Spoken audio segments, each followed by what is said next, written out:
do it without you, and I really, really appreciate it. Thank you so much. I'm going to let Bob introduce our speaker here in just a second. Next, on July 23rd will be our next one, and it's going to be kind of interesting. Jeremy Hutchinson will be our guest speaker, and Jeremy is out of prison and is now a prison reform advocate and an opponent of the death penalty. No, he's pretty serious about it. So anyway, I think you'll find it very, very interesting. He'll be open to all kinds of questions, and you can ask any questions you like. But it will be certainly be an intriguing luncheon. So with that, I'm going to turn it over to Bob, and we'll go from there. Thank you, Alan, and thank you all again for being here today. I'm very honored to be introducing our next speaker for today. I first met this gentleman when I was a first-year law student. He taught our 1L Bible study class, and I became a big fan then and been a big fan ever since. I want to run one thing by you real quick. For those of you who are attorneys in the room, if you ever read the rules of professional conduct, the preamble's real simple. It basically says an attorney shall show candor towards the tribunal. I got that out of order. An attorney shall zealously advocate for their client, number one. Number two, an attorney will show candor towards the tribunal, the judges. But the third thing, this is the one I always kind of get on my fellow lawyers about for not always living up to the role. It says attorneys, as citizens with specialized training and knowledge, we have a duty to the public to make sure that they have faith and confidence in our judicial system and our quality of justice. And I can't think of anybody who has served on the bench in my lifetime who has done that more than Judge Wendell Griffen, both on the bench and since he's been off the bench. He's our Democratic nominee for county judge here in Pulaski County. Without further ado, ladies and gentlemen, Judge Wendell Griffen.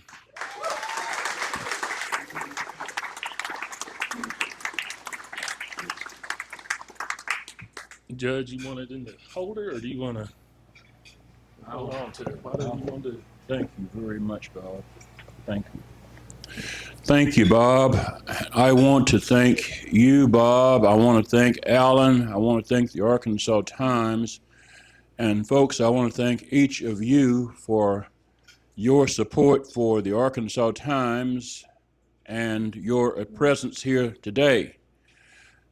I almost choked when Bob reminded me that he was in that Bible study group some almost half a century ago, and I wondered, oh my God, is anybody going to fault me for Bob's religion or lack thereof? And so, Bob, you can use me as an excuse if you want to for your sins, and I will say to other people, you have excelled above my flaws. I would like to talk to y'all about farewell to innocence, and I'll talk about 15 minutes, and then I'll open myself up for questions. That way we can have a conversation. Is that all right?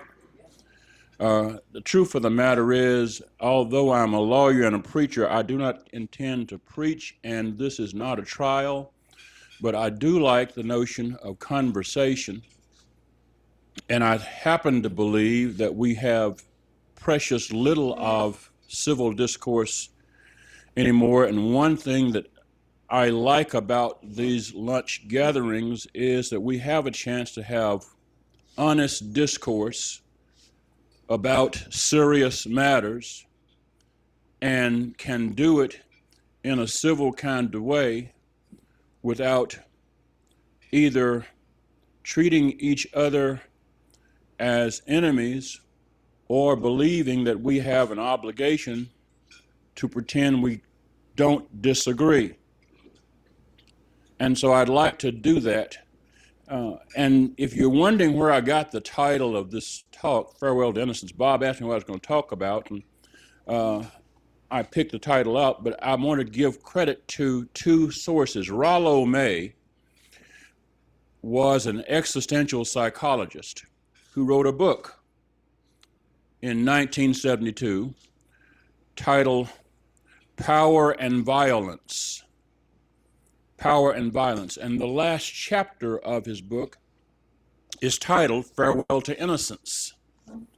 Alan Buzak is a liberation theologian from South Africa who turned 80 years old last month. And the title of his first book, which was also his doctoral dissertation, is titled Farewell to Innocence. Rollo May make the point, and Alan Buzak echoed it, that one of the real problems with our civilization is that we have a difficult time dealing with the realities of our lives, our very, very challenging kind of world. Rollo May took the position that there is a sort of innocence that we all identify with, the innocence of children. We call children innocent not because they are morally or not, but because they have a certain freshness about themselves. They view the world with great hopefulness because they haven't seen a lot of the world that is mean, ugly, painful, and unkind. That kind of innocence we like, but we don't want that kind of innocence when we have reached my age. I'm not going to talk about anybody else's age. I'm born in 1972, so you do the arithmetic. By the time you get to be my age, you don't want that kind of childlike innocence because you've seen some stuff, and you've done some stuff, and stuff has been done around you and to you, and you see the world in a different kind of way. And Rollo May distinguished that kind of child innocence with another term that I found intriguing, and Alan Buzak wrote about it, called pseudo-innocence. Pseudo-innocence, where we develop a defense mechanism against the painful realities of our time by basically putting on what we call rose-colored glasses. The Southern way of doing it is it's the bless your heart approach to life. You know how we do it in the South. Wendell bless his heart, which is another way of saying Wendell is probably a horse's patoot, but you don't want to say horse's patoot, so he said bless his heart. Rollo May and Alan Buzak said the problem with our society is we don't want to say the real stuff, and we don't want to admit the real stuff, and we do that as a defense mechanism because the real stuff is so painful. It's hard. Democracy is hard. Conflict and disagreement is hard. Learning how to live with people with whom you disagree, but on whom you must depend, is hard. And instead of admitting that, we engage in the fiction of what Rollo May calls pseudo-innocence. So we don't call somebody who is a serial felon a serial felon. We elect him president. When we wouldn't trust that person to be the principal of our children's school. Okay? And we do that, and we don't see the disconnect. If I was applying to be head of an elementary school and I had a record of being a felon, the school board that hired me would be voted out of office, and nobody would fault the voters. But we really have a problem saying this to ourselves in 2026, when the country is celebrating 250 years. Ironically, we're in the 250-year celebration of the nation. We're just 10 years away. Think about it. Arkansas became a state in 1836. So we're 10 years away from the 200th birthday of our state. And our county is dealing with the same kinds of issues of dealing with realities, dealing with unkind realities. So as Bob asked me to talk about this, I was thinking, well, wait a minute. I'm talking to people who are very serious about life. I'm talking to people who are very serious about the things of our time. And I don't want to act like I'm preaching, but I don't want to accept, I'm not a good comedian. So I needed to talk about something that was matter. So that's what I want to talk about. How we wrestle with the tension between the naive innocence of children, the pseudo-innocence of the defense mechanism, where we basically say, oh, I don't want to see and say how bad, how crappy stuff is, because I don't want to seem like I'm a curmudgeon. And so I don't want to say this stuff. So how do I shine this mess to make it look like it's not mess, and at the same time not seem like I am being unreal? Does anybody connect with that? Yeah.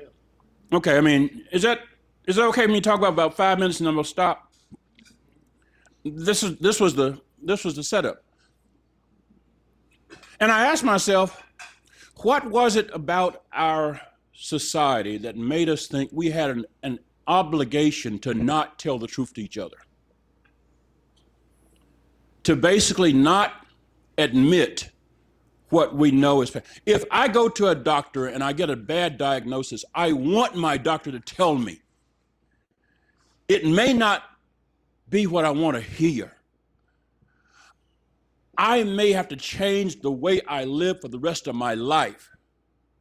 But I don't want the doctor to say, Wendell, all is well. It's so good to see you. How about them hogs? And let's talk about this next time. I want my doctor to say, Wendell, here were the tests. I found something. Here's what we got to do about it. And I want to have enough belief in the doctor and the medical science that the doctor has learned to say, doctor, I trust you to tell me the truth and to give me a plan for how I deal with it, even though the truth you tell me is painful. I don't want to be the kind of patient that tells my doctor, I'm going to fire you and cuss you because you told me the truth about my condition. I don't want to treat you like we treat somebody from 60 Minutes who tells the truth. I don't want to treat you like somebody we treat a humorist who makes sarcastic remarks. Now, Mark Twain would literally not be able to do anything now. Do you understand that? I mean, Mark Twain was a humorist. Woody Guthrie would not be able to survive in our society. And I wonder, what is it about us that makes us think that we are somehow obliged to shrug about that? And then lets us think we will get better. We will be more capable of fixing the stuff that needs to be fixed, solving the problems that need to be solved, healing the things that need to be healed, mending the wounds that need to be corrected, and making life better for folks who come after us. And so I want to talk about that for 3 minutes, and then I'll say three things. On the national side, can we admit that it doesn't make very good sense to believe you can create a society that's healthy if you are the most war-loving society in the world and you spend most of your treasure on your war machines as opposed to your healing machines? We spend more on our military industrial complex than we do on education, on healthcare, and agriculture combined. Can we admit that you can't be a better fed, better educated, and more healthy society if you're not giving resources to agriculture or healing or education, but you're putting it in bombs you hope you never shoot and industries that make them? Secondly, on the state level, can we admit that a state as wonderful as ours cannot be the natural state if we basically sell off our natural? How do you get to be the natural state and you say, listen, I will pay you to not let me be natural if you will let me have machines? And yeah, I'm being specific. I love AI. I love digital technology. I have a smartwatch. I don't drive a standard transmission automobile. Hello? I don't know very many folks who have carburetors anymore. They have fuel-injected engines and they have computers in their cars. And my smartphone has more computing power than the computers at the University of Arkansas did in the science engineering building when I was a freshman in 1968. Skip. And I'm glad for that. But I really wonder, can we be the natural state if we give away the nature and say to ourselves, it doesn't matter that we give away the nature as long as we can get some billionaire someplace some more money? And lastly, on the local level, can we admit that it's going to be real hard for us as a county to keep people confident about our county government who are worried about how they're going to pay their bills and save for their children's education and take care of the life around them when the people in charge are cavalier about the money we entrust to them? I mean, I'm a pastor, and if the budget of the congregation is out of whack, the way the budget of the county has been out of whack, they would have had us. I've been a Baptist long enough to know they would have had some meetings before the meetings, and the meeting at the meeting, they'd have had a decision to change the preacher, and there wouldn't have been an argument about whether the preacher went. The question would be, how soon are you going to go? And quite frankly, we ain't going to argue with you about whether you leave. And the question is, do we help you pack your mess, or do you pack it out yourself? I mean, can we admit, or do we have pseudo-innocence? Do we have the pseudo-innocence that says our defense mechanism prevents us from saying that to each other? And I'm not saying that because I'm a candidate. I'm saying it because, gee whiz, I've been around a dinner table where you folks had to figure out how you make the budget. Hello? And when the money doesn't add up on the budget, somebody doesn't get a chance to do something. And I know that's happening in homes around our county. So those are the kinds of things I'm thinking about. Last thing, and I'll open for questions. Why all this matters is we are the children of the great generation. Our parents were the ones who supposedly made the world safe for democracy, for freedom. Our parents were the ones who said, hey, we're gonna face Jim Crow and overcome it. Our parents are the ones who said, listen, culture is important, but culture is not determinative. History does not define your fate. I'm wondering what our children's children are going to be getting from our pseudo-innocence. So my call is for us to do, as Rollo May and Alan Buzek said, do farewell to innocence. Take the blinders off. Let's stop pretending that all is well. Let's stop pretending that it's okay to have a cage fight in front of the White House and say that's a celebration of the nation when a contestant of the cage fight calls the former First Lady a man. Let's not pretend that's okay.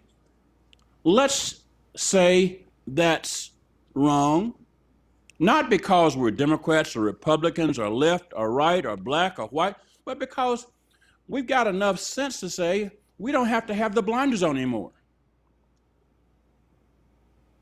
Let's say that if it doesn't make sense, it doesn't make sense.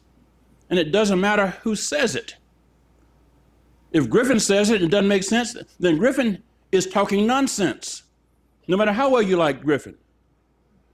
And if Griffin's saying it and it makes sense no matter whether you like Griffen or not. Let's say that we expect of ourselves a kind of patriotism, and that's what it is, okay? A kind of patriotism that looks reality in the face and says, this is serious business. This is not child's play. This is serious business.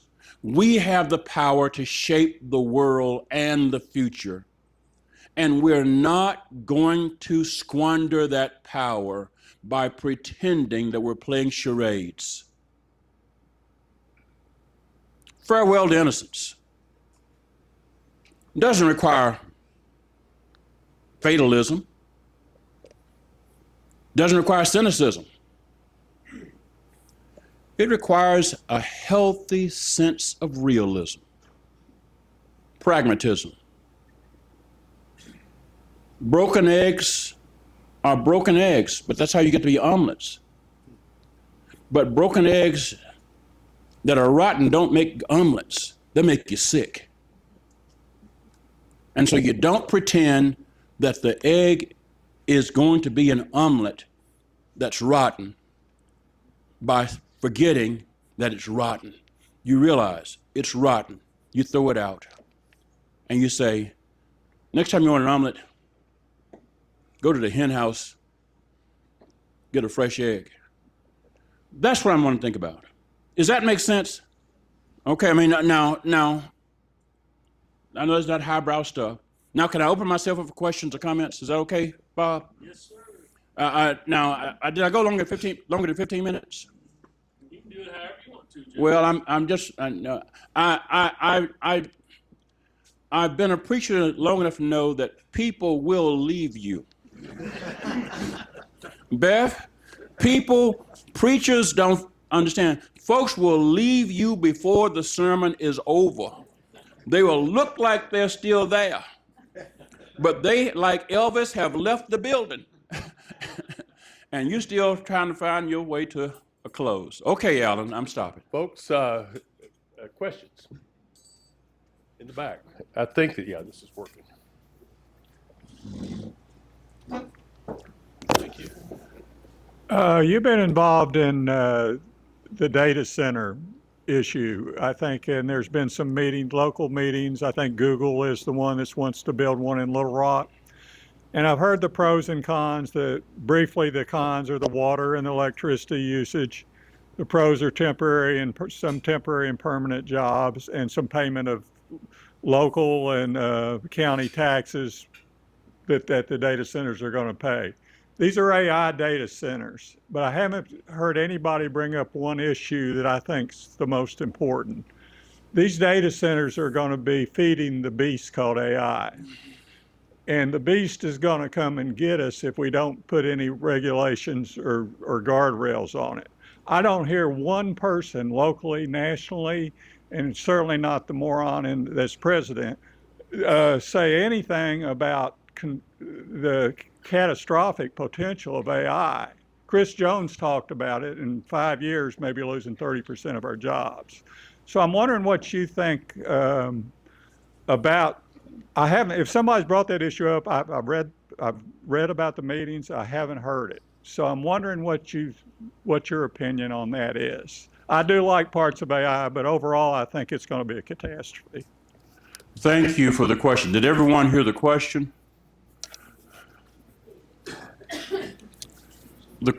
In summary, the question was, what do I think about the realities of AI and the reality that not many conversations have been loudly spoken about some of the dangers or risk attendant to AI. All of us know about cost-benefit analysis.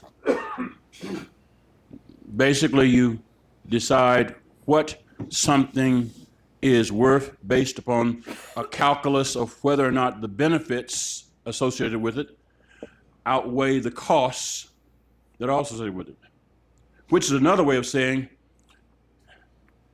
and I'll use a preacher term, every blessing has its concomitant burden. There are no blessings without burdens. None. The blessing of age includes the burden of arthritis. Hello? I have squeaky joints only because I have gotten to the age where my joints no longer are fluid, but are rigid. And so I have the blessing of age, but I also have the burden of arthritis. And you're right, we have to talk about the burdens that come with AI. The burdens that come with any technology, however new or however beneficial, have to be faced and have to be acknowledged. One of the burdens of AI that we haven't talked a lot about is the burden of how it is used. AI is simply a tool. Hello? A wrench is a tool. A wrench is a tool used to tighten or loosen bolts or other objects. It can also be a weapon. It can be a very harmful weapon. And part of the way things that something becomes a weapon that gets to be a tool is who holds it and what are the controls on that person. And one of my concerns is to the point of regulation, and I've been a big proponent of regulation, is we have not been willing to talk about the obligation, I say this intentionally, the obligation to regulate this new technology. That's the challenge. The big challenge is not only in recognizing that AI has risk and danger associated with it. The pseudo-innocence challenge is we don't even want to talk about the fact that knowing that these things happen obligates us to regulate it and to say, hey, we got to have this. But that also encumbers us the responsibility to regulate it. And folks who don't want to be regulated are actually asking for a license to turn their wrench into a weapon at their whim without our control. Did I answer your question? All right, thank you, sir. Sorry, I'm going to take shorter answers. I'll make shorter answers next time. Another question? Anyone? Yeah, Bob? Judge, I've been reading your Facebook post daily, and Since I got out of jail or before? both, and they've been very informative. But I have to admit, in the last 24 hours or whatever, when I've been reading these FOIA requests that you've been writing about, I mean, for me as a lawyer, I'm just like, wow, this is unbelievable. But I didn't know if you might be able to share some of the information you found with regard to your FOIA request and tie that into your request for a moratorium, because in light of these FOIAs, I think one could argue that a moratorium is needed more now than ever, especially with the Pulaski County project. Thank you. I'm glad you asked the question. I'll quickly try to answer it. I made a FOIA request, the most recent of which, I made two, the most recent of which was made a couple weeks ago, of the county judge, the county attorney, and the planning department for all of the information going to dealing with the Avayo data center project. The Google project, of course, is cited for the Port of Little Rock, which is within the City of Little Rock's planning jurisdiction. The Avayo project is located near Wrightsville, which is in the county. And so I want to know what were the documents that we have been filed with the government about that project. Everybody knows that we found out about this Google and Avayo in January of this year, January 26. Last week, I got a response to the latest FOIA request, and yesterday I began dumping some of the documents, one of which was a site plan approval document dated December 19, 2024. For approval, conditional approval of the Avayo data center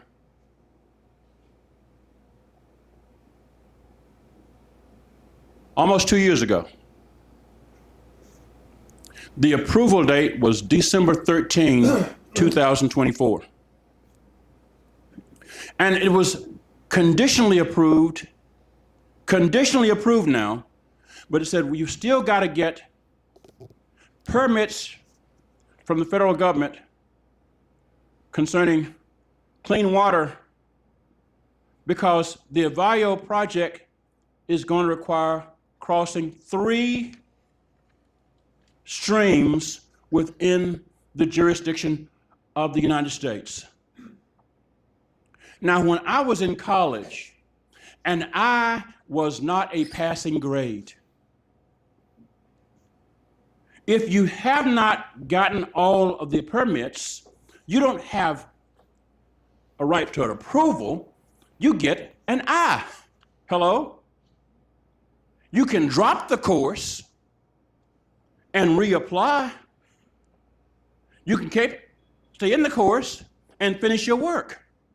But nobody gives anybody in a course a passing grade for not getting the required work done for the course. But in December of 2024, the planning administrator, Jim Craner, who now is the county planning director, signed off on that. The reason that's important is because in 2025, the state of Arkansas repealed extraterritorial jurisdiction. Across the whole state. At the end of 2025, Barry Hyde introduced a surprise county-wide zoning ordinance.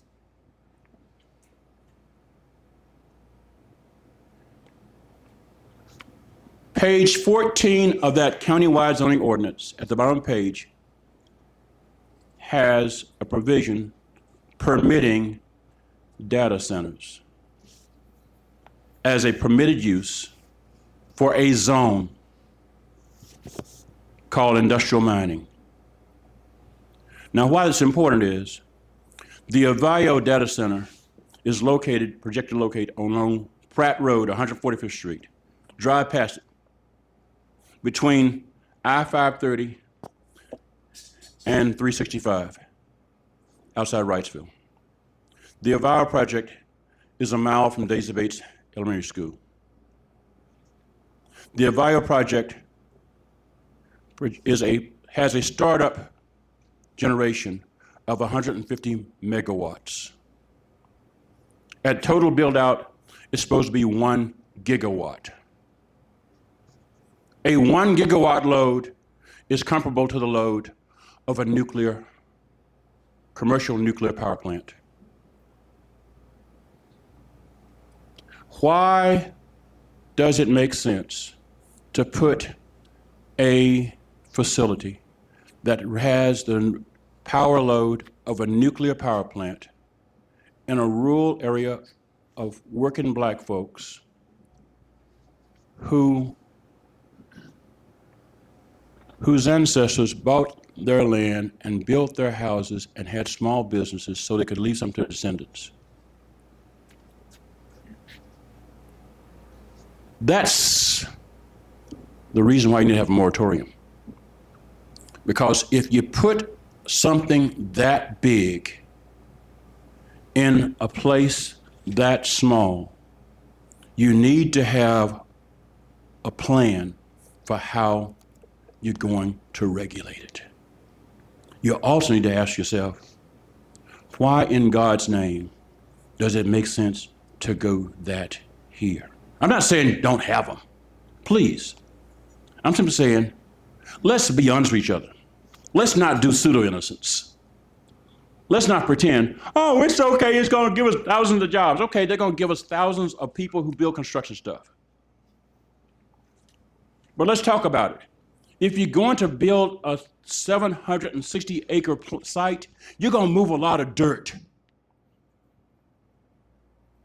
And when I was in school, kids had something called recess. And you went outside and played in the ground outside. What happens when you tear up the dirt? It creates dust. Kids breathe that dust. The plant has backup generators. They make noise.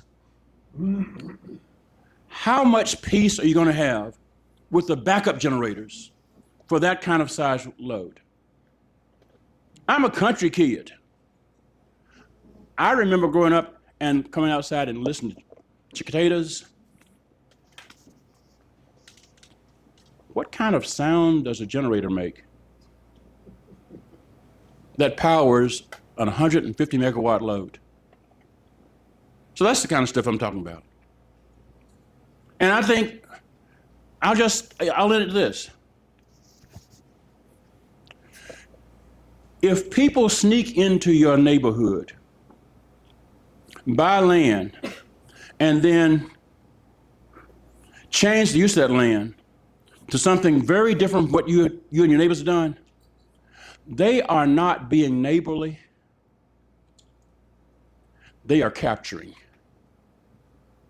And all of a sudden, you're changing the quality of that neighborhood from residential and small agricultural to industrial.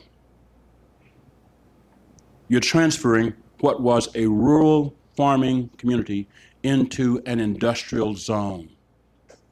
Let's call it what it is. Long answer, I'm sorry. Another question? Yes, Skip. Skip.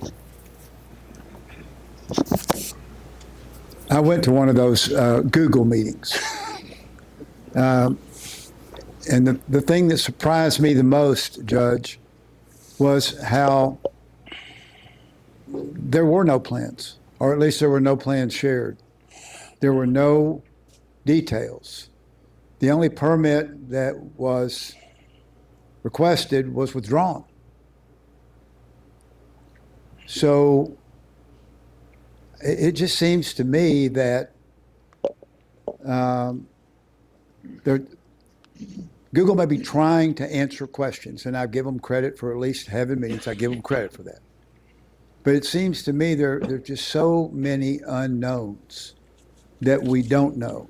And then the second thing that I saw, and you may have seen this, speaking of the Wrightsville, and Derek Rainey, my former student, is the mayor of Wrightsville, so I feel his pain. Did you see what the Justice Department has just now gotten involved in the data center in northern Mississippi that was around homes and around families? Do you think politics are at play here? I don't know. As Skip, well that we can't ever say that politics isn't involved because politics is real, and politics is ubiquitous. I mean, it's all around us, and it's sort of in the air. So we can't say it's not there. The question is not whether it's there. The question is whether or not the politics helps us or hurts us. I don't worry about politics. I worry about politics that hurts us. I worry about the politics that says, listen, it's okay to have politics that lets Google sneak up on us, but we don't want politics that regulates how Google does it. And I wrote, and I, Graham Catlett and Charles Bolden are in the room, so I can say it. I wrote about our meeting with the pleasant lady from Google, and I basically, I'm going to echo Graham. I don't believe her. I told her I've never lived in a world where serious people spend serious money to buy land to develop something, and a year later don't have an idea about what the plan they're going to do. I've never lived in that world. I have never lived in a world where folks say, hey, I have moved into a space I didn't occupy and bought land I didn't have to build something that wasn't there without knowing what I plan to build and what I plan to do with it. And so, excuse me, as I told her, I wear a t-shirt, but none of my t-shirts have Boo Boo the Fool on them. I do not have a Boo Boo the Fool t-shirt. And that's not being unkind, that's refusing to be pseudo-innocent. What I am concerned about, the politics I'm concerned about, is the politics that doesn't let us say, excuse me, because we don't trust what you've told us, and you weren't transparent with us when you started doing this, we demand and will insist on the right to study what you plan to do. And if that gives you a problem, tough luck, sucker. You shouldn't have tried to sneak up on me. No, I will trust you after I study it, but don't ask me to forget that you sneaked up on me. Then when I ask you what you plan to do, told me, well, I really don't have a plan, but I asked for a permit from the federal government to build something that I don't have a plan I'm gonna build on. And when you ask me about the permit, they say, well, I don't know about the permit, but we have, what's the word they use? We have an iterative process. As I told somebody else, and use a different term, that's bovine excrement. And I just, I know preachers not supposed to say that, but, I'm also a former soldier. That's bullshit, okay? And you have to be able to call bullshit bullshit. And Google can understand that. I mean, we are not chumps. Yeah, we're in Arkansas, but we're not chumps. And okay, you're $1 trillion company, but that doesn't give you the right to come in here and basically treat us like we got to do the okey doke. Okay, keep doing it to us. Okay. No. So the politics I want is the politics that says, wait a minute, we are going to insist on the politics of regulation and transparency and accountability and inclusion, meaning you include us in the conversations and you include us in the conversation with Jump Street, and we help set the terms of conversation. You don't tell us to come listen to you and then tell us nothing when we come and then tell us to trust you until you call us back. I'm too old for that. No, I'm 73 years old. I don't have time, folks, to play games with me. And if I'm gonna die, listen to somebody, I wanna die, listen to somebody telling me something that's gonna answer the question as opposed to lying to me or pretending I'm not being lied to. So did I answer your question? Now, I admit that is not, okay, I'll admit that is not the political way of doing it, all right? Newsflash. How many of y'all figured out a long time ago, I'm not the garden variety politician guy? Okay. Okay. I mean, so there it is. My wife doesn't show up with me in these events because she said, I've heard this before and I don't need to hear this anymore. Next question. Yes, Judge Griffen, with these now trillion-dollar companies coming in and hiding behind the NDAs and backroom deals to grab land and get these big tax breaks before anyone knows what's happening, how do we actually fix the system locally so that we can keep we don't keep operating in the dark and make sure we say we get a say in the deal? I'm glad you asked the question. Let me ask the question. Business folks here know that there is proprietary information that you don't share and you have a right not to disclose. Everybody knows that, okay? The way you don't disclose it is you don't say it. If you don't want me to know, don't tell me. But don't invite me to a meeting, say it's important for you to know this, and oh, by the way, you can't tell anybody. I have been a judge, and I will tell you what area of law that happens in the area of where people are being abused. Every abuser, every case of child abuse that I have ever heard, the abuser said, you can't tell people what I'm going to do to you. You're going to like it, but you can't tell nobody. Putting the term NDA on it doesn't make it any less abusive. That's garden variety abuse tactic. And what I wish we would have was politically to say, wait a minute, no. That offends my sense of loyalty to the people who I am elected to serve. I'm not elected to hide the truth from them that you don't want them to know. I'm elected to find out what I need to know how to protect them. And if you don't tell me, I'm elected to tell you, you don't qualify for the trust you're asking us to give you to be in our community. I don't have an obligation to let you come to our community and lie to me or hide what you need to tell me in order for you to make whatever money you want to make so that I can get whatever you want to give me. I mean, that's not right. So that's the first thing. NDAs.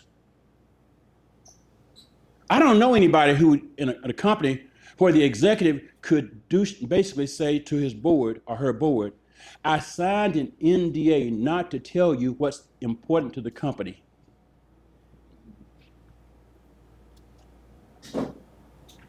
Because the executive says, I have an obligation to tell my board what our board needs to know. I mean, that's not hard. That's not hard. I mean, that's basic. So that's the kind of stuff. And the other thing we need to do is basically say this.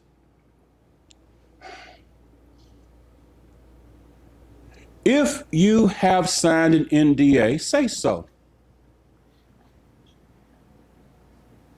And tell us when you signed it. And we will decide whether or not your decision has value for us.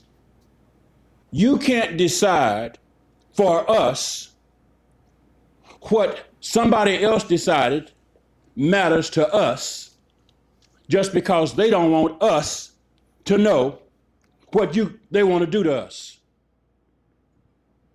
Now again, maybe I'm simple, but that's what I would do. Did I answer your question? Yes, sir. Andre? Judge, these people come to you and they don't level with you. Maybe because they think there's not a damn thing you can do about it, because there's so much money and so much political clout and so much control of the press that you just can't do anything about it anyway. And I get, as we do, daily feed of news that make me feel like there's not a damn thing basically I can do about so many of these things, big and small. So deep down, what the hell can you do about it, and can we do about it?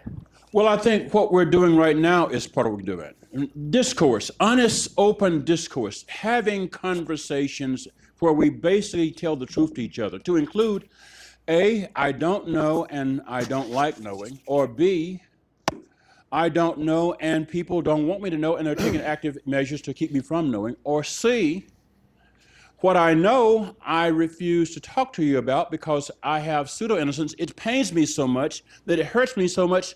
I don't like thinking about this. And let's be honest. We're talking about stuff that isn't comfortable. We're actually talking about the prospect of dealing with a new technology that has the power to transform our lives in phenomenal ways, both kind and potentially malign. And we don't like dealing with that insecurity, that vulnerability. That's painful. We don't like dealing with the fact that we don't always feel comfortable with the answers we're getting. But again, somewhere between the age of 5 and whatever age we are, we learned how that's the way the world works. We have to deal with stuff that's not comfortable. And so we're doing this. We also have to resist the temptation to believe that we can't matter. People ask me, why are you at 73 years old, after all you've been doing, trying to put your name in public life again? And the answer is, short answer is, I flunked retirement. But the second answer is this, and forgive me for being slightly autobiographical. In a past life, I lived in Jim Crow, and in Jim Crow there was an organization called the New Farmers of America, which was the black version of the Future Farmers of America. The New Farmers of America had a creed. We had a creed. And part of the creed contained this sentence: I believe that the life of service is the life that counts. I believe that the life of service is the life that counts. And I was raised by people who said to me, you are going to get opportunities that we and our ancestors never had, but that obligates you to use whatever you learn to serve. And so I went to college and learned to serve in the United States Army.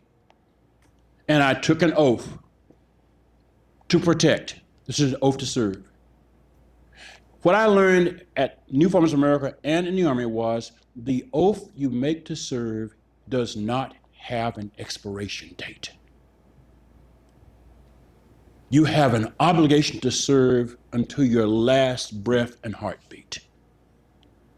Or you are simply a predator, or you are simply living off the efforts of others.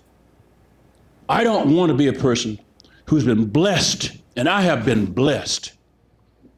I've come a long way from Route 1, Box 143 in Delight, Arkansas. Okay? I have been blessed. And I believe that blessing carries with it an obligation to serve the state where I drew my first breath. I watched my mother draw her last breath. And she gave, like every mother does, every bit of her energy to try to help me and my siblings learn how to serve. She and my daddy were laborers. Daddy he was the only driver. He got off from the sawmill, came home, took a bath. He put Mom in the pickup truck and they went to every PTA meeting. Even if they were the only black couple there. And he said, nobody is paying me to do that, but you have an obligation to serve. To answer the question is, we serve. And that is the only thing that helps us. Let me conclude on this, because I know I got to stop. I bought something that's how many of you know about Howard Thurman? Howard Thurman was the mentor for Martin Luther King Jr. at Morehouse. And wonderful fellow. Look him up. Howard Thurman's one of my favorite authors. He was a mystic. And I apologize for anyone who's heard this before. One of my favorite Thurman essays is titled, I Will Not Give Up. I'll close with this. It was above the timberline. The steady march of the forest had stopped as if some invisible barrier had been erected beyond which no trees dared move even in single file. Beyond was barrenness, sheer rocks, snow patches, and strong, untrammeled winds. Here and there were short tufts of evergreen bushes that had somehow managed to survive despite the severe pressures under which they had to live.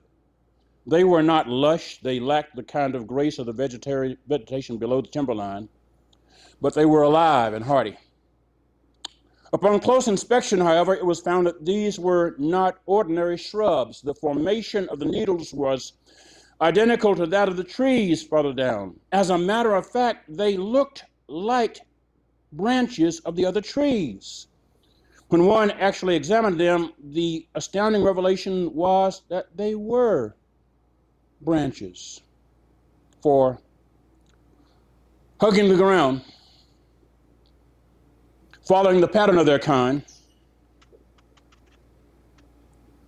were trees that could not grow upright, following the pattern of their kind. Instead, they were growing as vines grow along the ground, and what seemed to be patches of stunted shrubs were rows of branches of growing, developing trees.